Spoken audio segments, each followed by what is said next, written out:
یو ډېر لوی ولی الله د زمانې تېر شوی دی بزرګ حسن بصري رحمت الله علیه په روم کې یو وزیر سره دوستانه تعلقات نو چې د روم هغه وزیر له لاړ نو هغه سره کېناسته د روم هغه وزیر سره چې دې سینګ ورغی نو هغه لګیا دی نوکران د هغه د سفر سامان برابروي د تپوس وکړه لکه زه خو ستا ملاقات لرم ته څه کوې وی زه او بادشاه چې د په سفر روان دی هغه سره ده با خدینا تام سره چکر باندې بوزه سیل بوک ډېره ښه زه چې ځم د طرف په سفر روان وی چې زه غوندې د کلي نه بار ووت یو مزېدار ښایسته باغ راغی خو هغه باغ کې درنې ډېره ښایسته ښکلې باغچه ده پکې کیلې دي ولي دي پکې بادشاه هم هغلته کې هغه خیمې ورته هغه شوي دي هغې کې کوز شو وزیران هم پرې خپلې خیمې دي لوی لښکر د بادشاه سره تللی دی زه په دې سوچ کې یم چې بادشاه به دې علاقې ته ښکار نه راغلي د بادشاهان وزیران اکثر په ښکارونو پسې ګرځي یا به بل څه مقصد یې وینم وی ما ته هغه وزیر وایي هغه دوست چې ته زما په دې خیمه کې کښېنه تماشه کوه زمونږ ورځو بادشاه ده او چې کله زه اوزګار شم بیا به راشو ګپ شپ په لګو وی زه د هغه وزیر صاحب په هغه خیمه کې پرېوتم او وزیر لاړ بادشاه له وی تماشه هم کومه چې دا بادشاه څه کېدل وی د دې باغچې په دې منځ کې ښایسته باغچه ده مزېداره اعلی هغې کې یو مزېدار محل نما یو خیمه ده ښایسته اعلی وی ګورم یو ډله د دې بادشاه د دې خیمو نه ووته او هغه د باغ په دا میاشت کې چې کوم محل دی او کوم د خیمه ښایسته ښکلې خیمه لګېدلې ده هغې له ورغله او تو راتو شو دي واپس راغلې بله ډله لاړه بله لاړه ښځې هم لاړې بوډاګان هم دي فوج اخره کې د فوج هغه چاقو چوبند دسته هغه هم لاړه تو راتو شو هغه سلوټونه او پریټونه مریټونه یې وکړل بادشاه ته د وزیرانو ورغې یو ډله ځي او بله راځي یو ډله ځي ورته کې څه ویرته هم کوي څه الفاظ هم وایي وایي چې ماښام شو هغه وزیر ستړی ستومان راغی ما سره هغه خیمې ته راننوته ما ورته وایي چې وروره دا څه چل دی زه خو په دې قصه کې پوه نه شوم دا خیمه کې دننه څه شی دی او دا یو ډله ده بله ډله ده بله ده تاسو دلته څه کول ما خو دا خیال وکړ تاسو څه ښکار له یا څه هسې مشغوله له ګپ شپ له راغلې دا څه شی دا بادشاهان ورې هوښیار دي کله کله بعد یې هوښیارېږي دا اکثر قمقی او دا قمقلتوب وجه هم درته وویم ګوره چې زه یو خبره وکړم نو چې غلطه مې د خولې نه وخېږي نو بل سړي راته ووایي لکه دا خبره دې غلطه وکړه نو ما ته هغه خپله غلطه معلومه شي او دې خلکو د خولې نه خو په غوله بودې نه وایي دې سره ټیک ویل هر څومره که غلطه خبره هم کوي او کروانه خبره هم کوي څوک یې د سمي شترکي ورته وایي چې کاکا دا خبره دې غلطه وکړه نو د هغه ته د خپلې غلطې او د سمې پته نه لګي او دا ټولې خبرې چې زما دا ټولې ټیک برابر روانې دي نو وی یاره د مونږ دا بادشاه دې څه عجیبه غوندې سړی دی د ده زوی یو امر شوی دی او دا په چمن کې په دې باغچه کې دننه چې دا ته څه وینې دې کې د هغه قبر دی زموږ کال په کال راځي وی تا چې دا لومبۍ ډله وکړه وی دا د حکیمانو او د ډاکټرانو ډله و د ټول روم ډاکټران او حکیمان طبیبان د هغې زمانې روم کې لوی طب هم وی دا ټول ورشي او د بادشاه د دې زوی دې قبر ته ودرېږي او چې کوم مشر حکیم دی لوی طبیب ورته وایي چې د بادشاه زوی مونږ په تا پسې ډېر خفه یو ته مړی بادشاه هم خفه دی او مونږ ټول طب د روم هغه ډاکټري او حکمت هم راوړی دی که ته په ډاکټرۍ او په حکمت جمدې کېږې نو زمونږ حکمت حاضر دی مونږ ستا علاج کوو چې تا واپس جمدې دارو دیرومل هر څه شته خو افسوس د مرګ دا بیماري داسې بیماري ده چې دا په دارو په دیروملو ګورې ده دا دې درونه وکړه ډاکټر ته په میز به مریض پروت او یو ډاکټر بني د هغه ډاکټرانو هغه پوره بورډ به ورته ګیر چاپېره ولاړ وي او سا به څه وکړي چې څوک یې نشي بچ کولی د هغه ډاکټر چې مري دا سیاستدان چې مري دا د امریکې صدر چې مري دا څوک د مرګ نه بچ کولی نه بچ افسوس دا دی چې د مرګ دا بیماري داسې بیماري ده چې د دې نه په دارو څوک نه جوړوي نه یو حکیم بچ کولی شي او نه طبیب نو موږ بېوسه دا ډله راشي بله ډله دا راشي دا ټول مالداران خو هغې سره قیمتي قیمتي لالونه او جواهرات او سره زر او سپین زر او دولت پوړي په ښکارو کې دغسې نیولي. ای د بادشاه زویه موږ درپسې ډېر خفه یو، موږ بلا مال او دولت راوړی. که ته په پیسو په مال او په دولت او په سرو او په سپینو او په لال او هیرو جواهراتو جمع کېږي، هغه داري حال دی. دا ټول خیق ورکوو خو که تا د ژوند څوک درکوي، خو افسوس چې د مرګ معامله دې د هغې ذات سره ده چې هغه په پیسو څه کوي، په لالونو او په جواهراتو څه کوي، خو په خپله خلکو له ورکوي. نو مرګ چې راشي په پیسو نه رسته کېږي، او نه د الله پیسو ته حاجت شته. مونږ بېوسه یو، خپل وطن مو په خو بېوسه یو. بله ډله د سپین ږیرو ورشي، بوډاګانو سپین ږیري. د بادشاه زویه مونږ ټوله جرګه راوستې ده. لکه جرګه کې خلک سپین ږیري بوځي، څومره د روم سپین ږیري او مشران د جرګو خاوندان هم راوستې دي. په جرګه راغلي یو الله لا چې تا الله واپس جمدي کې ځکه بادشاه مونږ درپسې ډېر خفه یو. خو افسوس معامله دې د مرګ د هغې ذات سره چې هغه په دې کې د چا جرګې هم نه وني. مونږ بېوسه یو. بله ډله چې ته ولیده نو دا هلکان او جینکۍ خشته چې څومره په روم کې حسن او خشته هلکان او ښکلې جینکۍ و د هغې. بادشاه سلامت موږ د ټول روم حسن راوړی دی. که ته په حسن او په ډول جمع کېږي زموږ حسن تا نه قربان، زموږ ډول قربان. خو افسوس دی چې معامله د هغه ذات سره چې هغه د چا په حسن سره نه خشته پرېږدي او نه خیچن پرېږدي، نه ښکلې پرېږدي او نه بدرنګ پرېږدي، خو چې ټیم یې راغی دواړه چپه کوي. وایي اخره کې هغه چا په چوبند لښکر لاړ شي یو هلته هغه سلوټونو او پریډونو کې، او د هغې چې کوم مشر جرنیل دی هغه ورته مخامخ ودرېږي، ای د بادشاه زویه موږ ټول د روم طاقت راوستی. که ته په جنګ جمدی کېږي نو زمونږ دا ټول لښکر تا نه قربان، ځان وجنو خو تا جمدی کوو. خو افسوس معامله د هغې ذات سره ده چې د هغه په مقابله کې د دنیا طاقت د ماشي د وزر برابر قیمت هم نه لري. خو بیا بادشاه ورغی سره د وزیرانو چې بادشاه سلامت ما جرګه راوسته، دولت مې راوړو، حسن مې راوسته، طاقت مې راوسته، ډاکټري او طبابت مې راوستې، ته به جمدی شې. خو بچې مونږ ټول بېوسه یو. آینده کال پورې تا باندې سلام.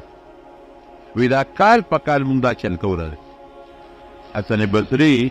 رحمه الله وی چې دا خبره مې واورېده، وی ما هغه د روم وزیر ته ووایي چې دا خو هلکه د ما په دې زړه یو نقشه پیدا شوه، واقعي مرګ خو را روان دی، د بادشاه زوی ته نه بچ کېږي، موږ په دې څه بچ شو. او واقعي چې مرګ راشي نه په پیسو خلاصېږي، نه په طاقت خلاصېږي، نه په کلاشنکوف خلاصېږي، نه په جرګه او نه په طب، نه په علم، نه په ډاکټرۍ، په یو څیز نه خلاصېږي. هغه ټایم کې به خامخا درنه څه وځي. هغه وزیر صاحب ته مې چې لاړم سلام علیکم، هلکه کښېنه ما ذهن کې نقشه پرېوت. عبرت د هغې بادشاه د زوی د مرګ نه یې واخیست. کوم سړی ترې جوړ د ده په علاقه کې یو سړي نه قرآن هېر په بصره کې چې قرآن ته هېر شو، دله راغی ویې صاحب حافظو د قرآن حکیم ما نه قرآن هېر څه غلطي ته شوې وه. نو دا خو جارو دا پخواني بزرګان دی به سړی کړاو لږ به زور ورکوو چې آینده بیا دا غلطي ونه کړي. بیا داسې کار وکړه چې په مکه مکرمه کې په مینا کې یو جومات دی مسجد خیف، هلته به لاړ شي، زما یو استاز دی پیر مې دی، هغه له به ورشئ به درته دعا وکړي نو الله دا قرآن به درته رایاد. نو د بصرې د عراق نه مکې مکرمې ته خو بلا پیاده مزل دی، قافله کې روان شو ورسېده، مینا ته لاړه، هلته یې تپوس وکړه مسجد خیف دغه جومات دی اوس هم شته، لوی جومات دی او یا پیغمبران پکې دفن دي. حاجیان صاحبان چې حج ته لاړ شي د مینا په ورځ هغه جومات ته بیا ورځي. دا هغه جومات دی چې جومات ته څنګه ورننوتم، تپوس مې وکړو چې ما د حسن بصري رحمت الله علیه په عراق کې کوم سړی ښوولی چې هغه دی هغه نو وایي دغه محراب پکې ناست. دا اوس وایي د مازدیګر وخت دی، لږ وخت پاته دی. وایي ما اودس چې هغه دام وکړو کېناستم چې ورېږه مونځ وشي نو دې سړي سره به زه میلاو شم، خپل حاجت به ورته ویم. وایي په ده ډېر لوی رش دی لمانځه نه مخکې څوک راځي لاس ورته نه میلاوئ، څوک ورته وایي صاحب دعا راته وکړه، څوک ورته وایي ما ته څه ذکر او اذکار وښایه. وایي یو سړی راغی او په دې سر یې سپین څادر اچولی دی پټ مال، او وایي ده سره میلاو شو، دوی ورته پاڅېده، یو بل سره یې لاس میلاو کړو او هغه سړی واپس لاړ ووت. وایي زه لا حیران شوم چې دا خو عجیبه سړی دی، د مانځه په وخت کې دی لاړ، بانګې ویلې دا خو لږ تېر دی. په کار ده چې مونځ یې کړی بیا ته وایي خیر چې مونځ شو زه م ورغلم وایي چې ورغلم داسې کېناستم دې کونډو باندې مې ورته لاس کېښودم چې صاحب زه یو حافظ یم د قرآن حکیم باندې یو ګناه غلطي شوې ده او ما نه قرآن هېر شوی دی توبه دې ایستې ده او صاحب یې توبه مې ایستې ده بیا به دا غلطي نه کوم وایي دا سر یې داسې اسمان ته اوچت کړه او یې سر یې راښکته کړه وایي ما ته وایي چې سوچ وکړه وایي چې هغه سر راښکته کړه قرآن مې را یاد و بیا وایي چې سوچ وکړه وایي چې کوم مشکل ځای په قرآن حکیم کې دی هغه را مخکې کوم را یاد شو قرآن شریف خوشحاله شم هغه ډېر لوی سړی دی نیک سړی دی والله تعالی سره دونه کلکه نسبت دی چې سر اوچت کړو راښکته کړه او بیا د ما ته الله تعالی ګناه معاف کړی دی او هغه قرآن را یاد شوی وایي ما ته وایي کوم ځای نه راغلی مېلمه صرف د عراقه راغلی بصرې نه زه راته چا وښولم وایي حسن بصري راته ښولې هغه را لېږلې یاره په حسن دی الله رحم وکړي زه خو یې په دې خلکو کې ډېر مشهور کړم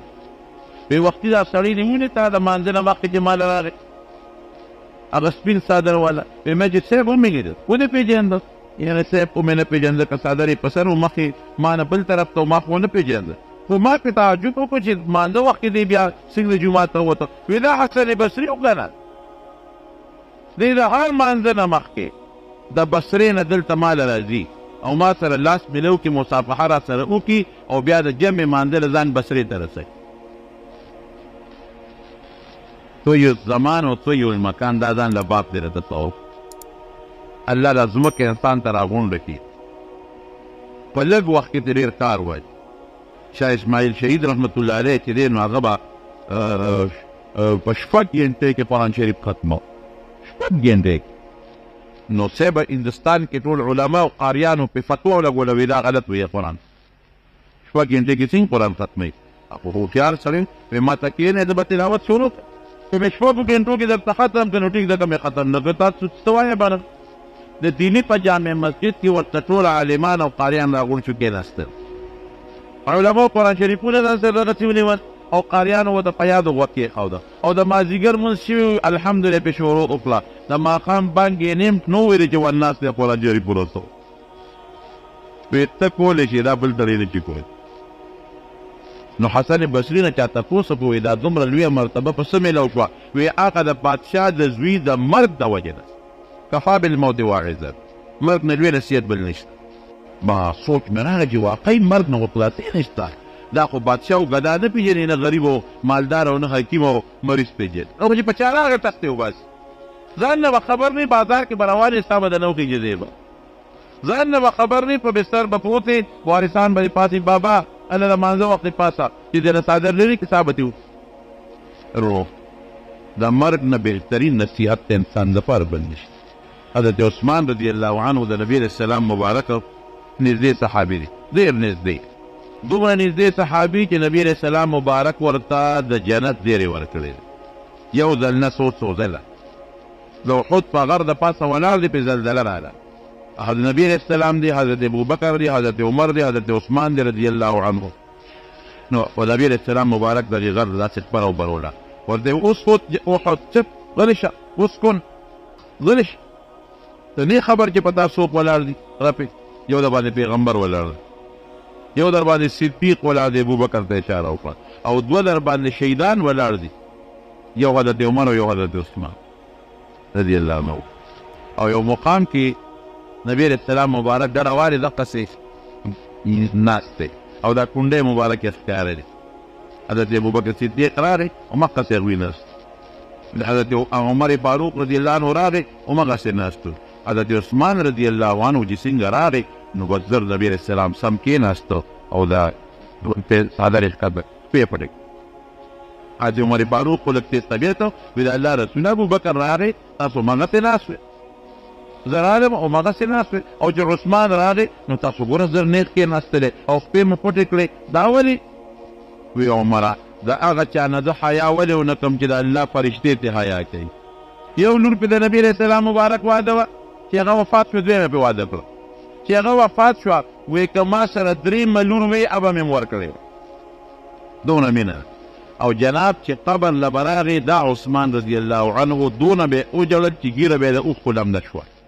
چا دې تپوس وکړو وایي د جنت او د دوزخ ذکر کېږي جاړې نه او د قبر خواله چې راشي جاړې دا ولې وی قبر ډیر خطرناک ځای دی کنه. جنت کې د سره دنیا ملګري دي، دوزخ کې به عذاب شته خو یوازې سړي دي، نور خلک هم ورسره. پارسیبانان وایي مرګ انبوه جشنې دارد. قیامت کې هم د دنیا خلک په یو غمي بل سړی نو زه په یو غم په بل څه ناته غلطي، زه بل خو په مصیبت کې راته راځي کنه، او قبر کې به یوازې پروت. روح مرګ ډېر خطرناک شی دی. نبی علیہ السلام فرمایي اکثروا ذکر حازم اللذات الموت. خلطه د مرګ ډېر ذکر وکړي، ډېر ځان ته رایاد کړي. مرګ څه شی دی؟ حضور پاک مبارک فرمایي د دنیا د خوندونو ختمونکی شی دی. د دنیا لذتونه او ختمون دا خوندونه به دله تس نسي. د ژوند خواږه دله ختم، بچي پاتې دا د ژوند خوږ شی دی، مال پاتې د ژوند خوږ شی دی، ګرمه بستره پاتې د ژوند خوږ شی دی، ایر کنډیشن پاتې د ژوند خوږ شی دی. قبر له ولاړ شي په یو کفن کې به پروت دی، په خاورو د پاسه، او دومره خاوره در باندې د پاسه واچوي چې بیا د هغې نه سړی تغذیلیم وي چې جرمدیم دی نه چې تغذیلیم مړی بندې وروته. ته زما ورونو مرګ لازما مونږ له راوړل، او هوښیار انسان هغه دی چې ځان ته مرګ رایاد. او بیا چې ماښام سړي سملي او څادر یا بړستن په ځان نسکوره کي، نو دا دې سوچ وکړي لکه چې نیم مرګ راله راغی. که دا د قبر کې پروت یم نه زه به څه کوم. ډېر لوی نصیحت دی مرګ. د دې نه لوی نصیحت زما ورونو ګورې بل نشته. مرګ نه مخلص نشته، خلاصې ترې نشته. هر انسان بندوي، څوک مخکې او څوک وروسته، او نه په بوډا دی او نه په ځوان دی. ګورې بس کومه نیټه چې د انسان دپاره مقرر ده چې هغه نیټه راله، یو سبب ولا الله جوړ کړي، هر سبب چې وي نو نه هغې کې مخکې والی شته او نه پکې وروسته والی شته. ځان مرګ له هر وخته یاد ساتل پکار.